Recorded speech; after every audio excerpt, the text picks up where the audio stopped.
মানুষ, এখানে আমরা যারা রয়েছি তারা এই বিদ্যালয়ের শিক্ষক শিক্ষিকা। সবসময় আমরা আপনাদেরকে পাই না। আমরা যখন মিটিং ডাকি তখন আপনারা মাঠে থাকেন, কাজে থাকেন, ব্যস্ত থাকেন। আপনার সন্তান আমার কাছে থাকে। এই সন্তান কতটা পড়াশোনা শিখছে, তার শরীর স্বাস্থ্য কেমন, সে কি কি তার প্রয়োজন, এই সমস্ত কথাবার্তা আপনাদের কাছে বলা প্রয়োজন। কিন্তু বেশিরভাগ সময় সেই কথাগুলো শোনার প্রয়োজন আপনারা মনে করেন না, কখনো কখনো আমরাও বলতে পারি না। তার দায় সম্পূর্ণটা আপনাদের নয়, তার দায় আমাদেরও, আবার আপনার কর্মব্যস্ততাও তাই।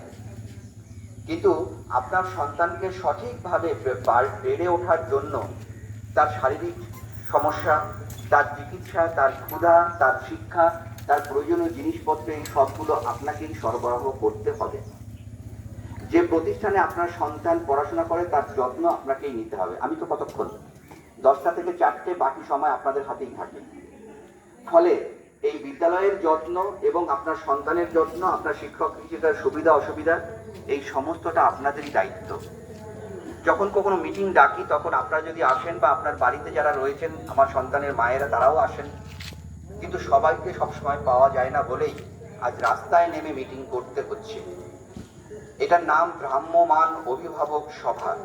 উদ্দেশ্য হচ্ছে এই বিভিন্ন চায়ের দোকানে সারাদিনের কর্মব্যস্ততার পরে আপনারা একটু বসেছেন, গল্প করছেন, চা খাচ্ছেন, তার সাথে সাথে আমাদের কথাগুলোও শুনে নিলেন। যদি আপনি বা আপনার বাড়ির সবাই মিলে আপনার সন্তানের আরেকটু বাড়তি যত্ন নেন, তাহলে এই মুসলিম অধ্যুষিত পিছিয়ে পড়া গ্রাম, সেই গ্রামের সন্তানেরা আরেকটু এগোতে পারে। ঠিক সেই কারণেই এই ভ্রাম্যমান সভার আয়োজন করা। আমাদের অন্য কোনো উদ্দেশ্য বা আকাঙ্ক্ষা নেই। যদি আপনার সন্তানকে সুস্থভাবে সঠিকভাবে বেড়ে উঠতে না পারে, তাহলে আপনি, আমি, আমাদের কারোরই এই কাজে যুক্ত থেকে কোনো লাভ নেই।